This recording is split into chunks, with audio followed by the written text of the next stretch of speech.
बरसों पहले की बात है। किसी गांव में एक सेठ रहता था। गांव के सभी लोग उसे मायापति सेठ कहते थे। सारे राज्य में उसका व्यापार फैला हुआ था। हर रोज उसका लाखों का लेन देन था। उसके इशारे पर ही सभी चीजों के दाम घटते और बढ़ते थे।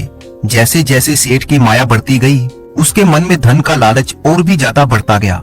यहाँ तक कि उसके दिल में से दया धर्म नाम की चीज बिल्कुल समाप्त ही हो गई। एक वर्ष ऐसा हुआ कि पूरे इलाके में अकाल की वजह से भूख और गरीबी बढ़ने के कारण लोगों को अपना पेट भरना भी मुश्किल हो गया। परंतु मायापति सेठ के तहखाने में धन के ढेर निरंतर बढ़ते ही जा रहे थे। सेठ की माया और कुदरत का ऐसा संयोग हुआ कि एक के बाद एक लगातार 3 साल तक अकाल पड़ता रहा। मनुष्य मनुष्य को खाने लगा, परंतु मायापति सेठ के पास अनाज के गोदाम भरे पड़े थे।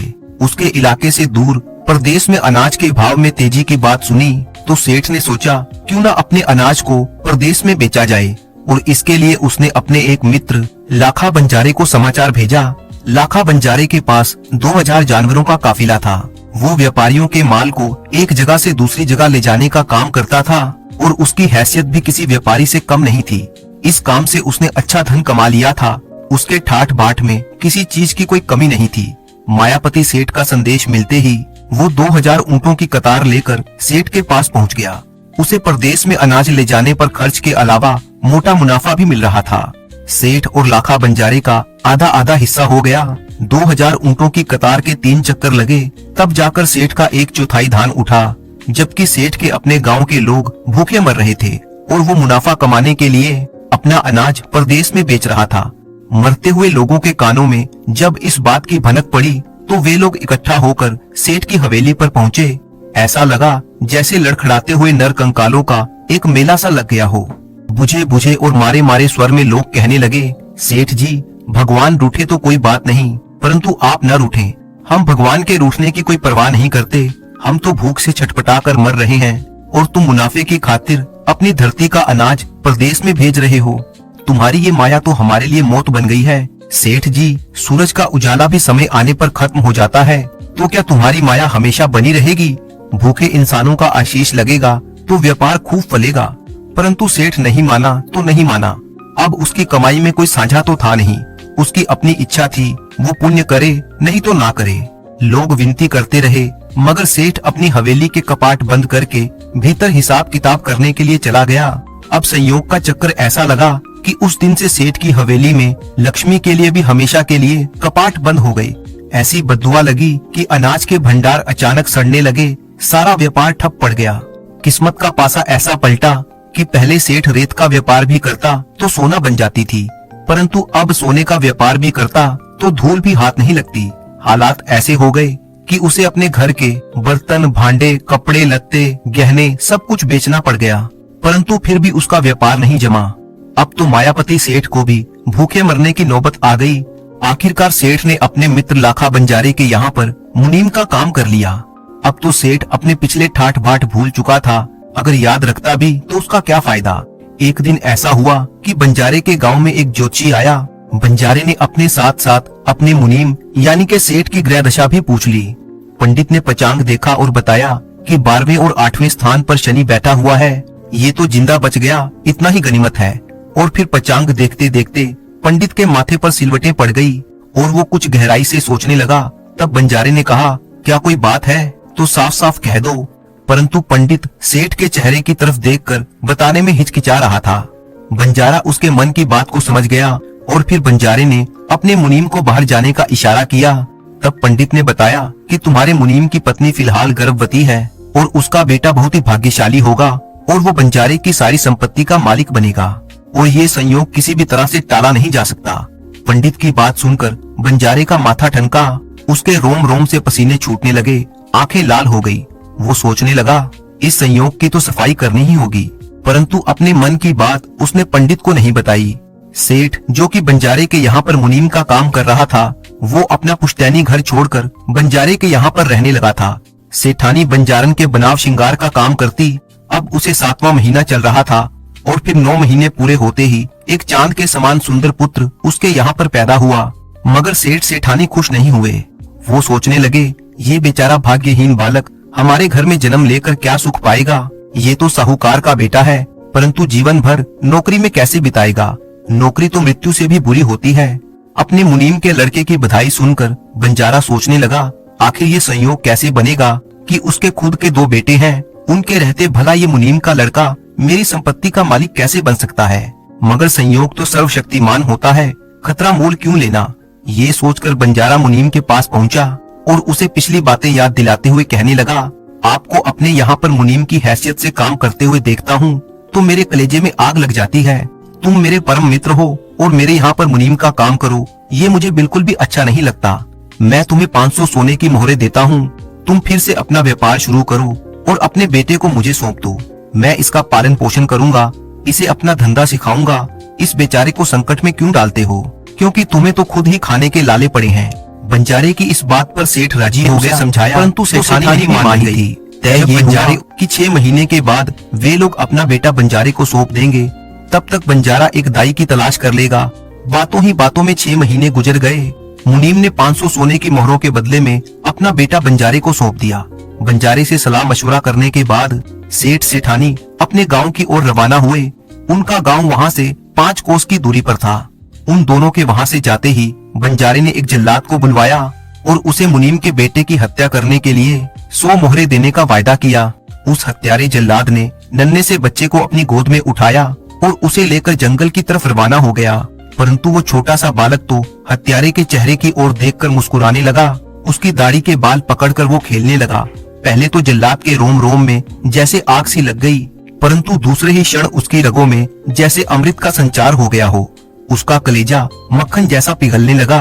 अब उसके मन में बच्चे को मारने का विचार नहीं था, लेकिन बंजारे से 100 मोहरे भी तो लेनी थी। रास्ते में उसने बच्चे को बेल पत्रों में लपेटकर वहीं एक झाड़ियों के पीछे सुला दिया और फिर उसने जंगल में से एक मृग शावक की पुतलियां निकाली और बंजारे के पास जा पहुंचा। बंजारा ये देखकर बहुत ही खुश हुआ कि चलो उसकी संपत्ति को हथियाने वाला इस दुनिया में नहीं रहा। बड़ा आया था मेरी संपत्ति को भोगने वाला, परंतु मारने वाले से बचाने वाला बड़ा होता है। संयोग का मेल ऐसा हुआ कि जैसे ही जल्लाद बच्चे को गड्ढे में सुलाकर कुछ दूर पहुंचा था, किसी आवश्यक काम की सलाह बंजारे से लेने के लिए मुनीम उधर से ही आ निकला। अचानक उसके कानों में किसी बच्चे के रोने की आवाज सुनाई दी। उसने इधर उधर देखा, परंतु कुछ भी नहीं था। रोने की आवाज तो उसी तरफ से आ रही थी। मुनीम अपने आप ही उस आवाज की दिशा की तरफ चल दिया और अब उसे आवाज और भी साफ साफ सुनाई दे रही थी। गड्ढे के पास खड़े होकर देखा तो बेल के पत्तों में लिपटा हुआ एक बालक रो रहा था। उसके मुंह से पत्ते हटाए तो तुरंत पहचान गया कि ये तो उसी का बेटा है। सोचने लगा कि बंजारे ने उसके साथ ऐसा धोखा क्यों किया। अब तो उस बंजारे का मुंह देखना भी ठीक नहीं है। और फिर अपने बच्चे को लेकर वो वापस गांव की तरफ चल दिया। बंजारे के पड़ाव की तरफ उसने मुंह करके भी नहीं देखा। अपने बेटे को सामने देखकर उसकी पत्नी बहुत ही खुश हुई और उसने अपने बेटे का नाम रखा गोपाल। अपने बेटे का नाम लेते ही उनका हृदय पुलकित हो जाता। उधर जब बंजारे ने मुनीम के बेटे को मरा हुआ जान लिया, तभी उसका एक नौकर खुशखबरी लेकर आया कि उसके यहाँ पर बेटी हुई है। बंजारे ने जब ये सुना कि उसकी संपत्ति को भोगने वाले की मृत्यु के साथ साथ ये खुशखबरी भी आई है, तो उसकी खुशी का कोई पारावार न रहा। उसने अपनी बेटी का नाम खुशी रख लिया। जबकि उधर सेठ के घर पर उसका बेटा गोपाल आया तो ऐसा शुभ मुहूर्त निकला कि सेठ के तो दिन ही बदल गए। जिस भी धंधे में वो हाथ डालता उसकी बेशुमार कमाई होने लगी। उनके सुख चैन जैसे वापस लौट आए। गोपाल का जैसा नाम था वैसा ही उसका भाग्य था। जैसे जैसे गोपाल बड़ा होता गया, सेठ का व्यापार भी फैलता गया। पहले वाले ठाठ बाट तो नहीं आए, लेकिन संपत्ति की कोई कमी नहीं रही। मनुष्य का जीवन इसी तरह से होता है, सुख दुख का पहिया गोल गोल घूमता ही रहता है। गोपाल के होने के बाद उसके माँ बाप को अब कुछ सुख चैन मिला था कि तभी उस पर मुसीबतों का पहाड़ टूट पड़ा। 20 दिनों के अंदर अंदर उसके माता पिता की मृत्यु हो गई। परंतु गोपाल अब 20 साल का नौजवान हो चुका था। कुछ दिनों तक रोने धोने के बाद गोपाल ने सब्र कर लिया। वो साहूकार के घर जन्मा था तो आफत पड़ने पर भी उसने हार नहीं मानी। व्यापार किया, लेन देन किया, खरीद फरोख्त की, परंतु हानि ही हानि हो रही थी। दुकान लगाकर बैठा तो भी बात नहीं बनी। धीरे धीरे उसकी सारी पूंजी यूं ही उड़ गई। आखिरकार तंग आकर उसने जमींदार के यहाँ पर लगान वसूल करने की नौकरी कर ली और वो गांव का जगाती बन गया। हिसाब किताब ठीक रखता था, किसी को भी कोई छूट नहीं देता था, पूरी ईमानदारी से अपना काम करता। अब तो उसके दिन मजे से कटने लगे। लंबा चौड़ा नौजवान था, गांव के सभी लोगों से खूब प्यार करता, बहुत ही मिलनसार और सभी लोगों के साथ आत्मीयता के साथ मिलने वाला था। उसके व्यवहार और मीठी बोली के कारण लोग उसे खुश होकर सही समय पर लगान दे देते। एक दिन संयोग की लीला ऐसी हुई कि बंजारा केसर कस्तूरी अपने ऊंटों पर लादे हुए उसी गांव से गुजर रहा था। गोपाल का काम था कि उस गांव से आने जाने वाले व्यापारियों से भी वो कर वसूल करे। उसने लाखा बंजारे से कर वसूलने के लिए मुलाकात की। पहले तो उसने बहुत ही अकड़ दिखाई, लेकिन फिर राजा का आदेश देखकर वो चुप हो गया। हिसाब किताब करके उसने कर चुका दिया। से बातचीत के दौरान बंजारे ने पूछताछ की कि उसका नाम क्या है, उसकी जात क्या है, वो कौन से गांव का है और उसकी उम्र क्या है। जवाब सुनकर उसका माथा ठनक गया। वो समझ गया कि ये तो उसी मुनीम का बेटा है। ये अभी तक जिंदा कैसे है? तो क्या उस जल्लाद ने उस दिन मेरे साथ धोखा किया था? जरूर उसने मुझे मृग शावक की पुतलियां लाकर ही दी थी। ये तो अच्छा हुआ कि मुझे समय रहते पता लग गया, नहीं तो भगवान जाने कहां पर जाकर बात रुकती। लेकिन अभी भी मौका नहीं चुका है। काफी देर तक लाखा बंजारा गोपाल से मीठी मीठी बातें करता रहा और फिर दुगनी तनख्वाह का लालच देकर उसे अपने साथ नौकरी करने पर बड़ी मुश्किल से उसने मना लिया। गोपाल ने गांव के जमींदार को लगान की सारी जिम्मेदारी सौंपी और बंजारे के साथ रवाना हो गया। गोपाल हर काम बहुत ही मेहनत और ईमानदारी से करता था। किसी भी काम में किसी तरह की कोई ढील नहीं रखता था। बोली में मिठास थी, निहायत ही सीधा साधा और नेक लड़का था। परंतु बंजारे के मन में तो जैसे जहर घुला हुआ था। वो तो बस यही सोच रहा था कि किस प्रकार से इसका खात्मा किया जाए। एक दिन उसने गोपाल को अपने पास बुलाया और कहने लगा कि तुम्हें मेरे गांव में एक आवश्यक पत्र पहुंचाना है और ये जिम्मेदारी तुम्हारी है। बंजारे ने गोपाल को एक बढ़िया सा घोड़ा दिया और साथ ही साथ जल्दी वापस आने की बात कहकर उसे पत्र दिया और उसे रवाना कर दिया। जहाँ पर बंजारे का काफिला था वहाँ से उसका गांव 100 कोस की दूरी पर था। गोपाल ने पूरी रफ्तार से घोड़ा दौड़ाया और तीसरे दिन रात के समय वो बंजारे की हवेली पर जा पहुंचा। हवेली के बाहर एक बहुत ही बड़ा बागीचा था। गोपाल उसी बगीचे में उतरा। उसने अपने घोड़े को पेड़ से बांधा और सोचने लगा, इतनी रात को किसी को जगाना ठीक नहीं होगा, बेकार में ही घर वालों को तकलीफ होगी। वो थका हुआ था और ठंडी ठंडी हवा चल रही थी। नरम नरम घास पर सोते ही उसे नींद आ गई। बंजारे की 2 लड़कियां थी, जिसमें से एक की तो शादी हो चुकी थी और दूसरी अभी तक कुंवारी थी। जिस दिन बंजारे ने मुनीम के लड़के को मारने की योजना बनाई थी, उसी दिन लड़की का जन्म हुआ था। वो लड़की भी अब जवान हो चुकी थी और सुंदरता की खान थी, मानो चांद की चांदनी और फूलों की कोमलता एक ही सांचे में डाली गई हो। अपने पिता की तरह उसके मन में किसी के लिए कोई वैर भाव नहीं था। वो बहुत ही सच्ची और ईमानदार थी। उसके पिता ने उसका नाम खुशी रखा था। सवेरे सवेरे बगीचे में से फूल तोड़ना उसका रोज का काम था।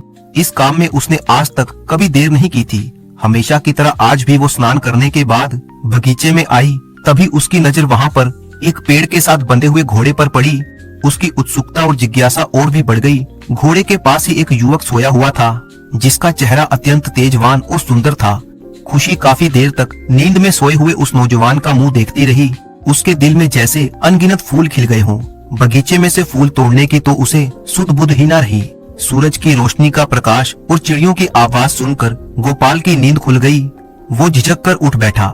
जमाई और अंगड़ाई लेने के बाद आंखें खोलते ही जो नजारा उसके सामने था, उसे अपनी आंखों पर भरोसा ही नहीं हुआ। ऐसा लगा जैसे आकाश से चांद टूटकर धरती पर आ गया हो।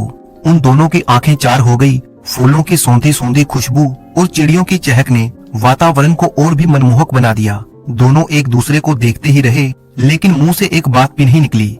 बस आंखों ही आंखों में दोनों की सारी बातचीत हो गई। वे दोनों जैसे बोलना ही भूल गए थे। और वास्तविक प्रेम के लिए भाषा कितनी फिजूल सी चीज होती है, ये उन्हें आज मालूम हुआ।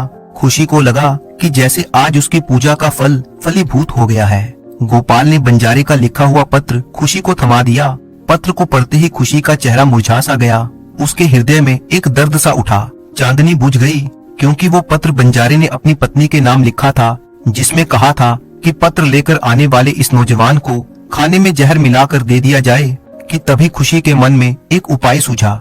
उसने अपने पिता के नाम से दूसरा पत्र लिखकर गोपाल को थमा दिया, जिसमें लिखा था कि पत्र लेकर आने वाले इस लड़के के साथ खुशी का विवाह कर दिया जाए और मेरे आने की प्रतीक्षा न की जाए, क्योंकि ये बहुत ही अच्छा मुहूर्त है, किसी भी तरह से टलना नहीं चाहिए। परंतु खुशी ने उस पत्र की वास्तविकता गोपाल को नहीं बताई, क्योंकि ऐसा करने से उसके पिता का अपमान हो जाता और वो ऐसा नहीं चाहती थी। और फिर उस पत्र को लेकर जब गोपाल बंजारे के घर वालों के पास गया, तो पत्र पढ़कर सभी लोग बहुत ही खुश हुए।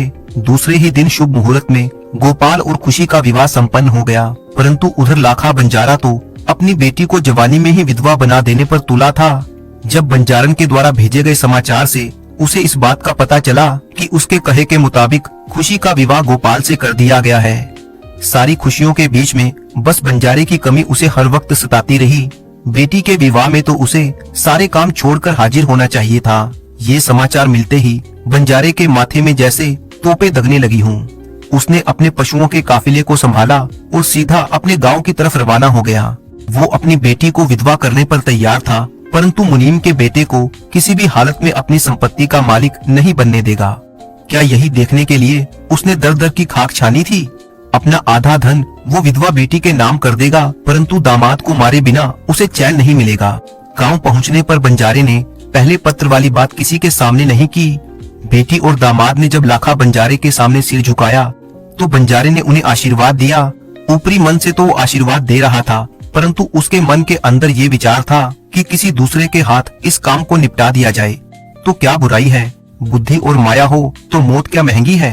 बंजारे में बुद्धि न होती तो इतनी माया का संचय कैसे हो पाता।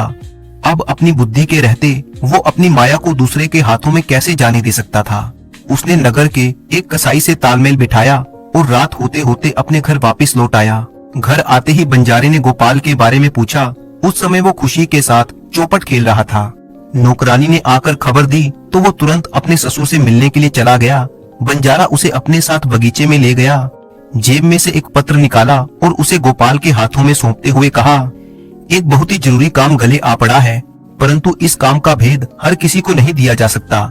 ये एक पत्र है, तुम्हें इस पत्र को कसाई तक पहुंचाना है और हाथों हाथ उसका जवाब लेकर आना है। अब एक पल की भी देरी मत करो। दामाद तो उसी क्षण वो पत्र लेकर रवाना हो गया। घर से निकलते ही रास्ते में बंजारे का बड़ा बेटा उसे मिल गया। पूछने लगा, बहनोई जी इस वक्त कहाँ चल दिए?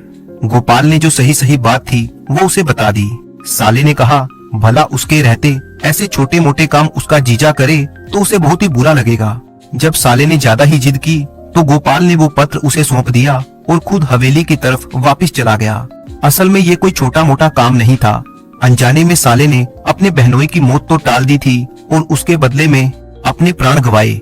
बंजारे ने नगर के कसाई के साथ यही तालमेल बिठाया था कि जो भी उसका पत्र लेकर आएगा उसे जान से मार डालना।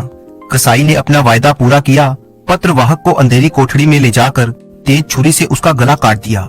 दूसरे दिन जब बंजारे ने बगीचे में अपनी बेटी और दामाद को एक साथ फूल तोड़ते हुए देखा तो उसका कलेजा छलनी हो गया। उसने अपने एक नौकर को भेजकर सही जानकारी मंगवाई। सच्चाई जानते ही बंजारे की चेतना को जैसे लकवा मार गया। भीतर ही भीतर वो दहाड़े मारकर रोने लगा, परंतु बेटे के मर जाने की चर्चा उसने किसी से नहीं की। उसके हृदय का जहर अब और भी ज्यादा उफान मारने लगा था। अब तो गोपाल को मारे बिना उसे हरगिज शांति नहीं मिलने वाली थी।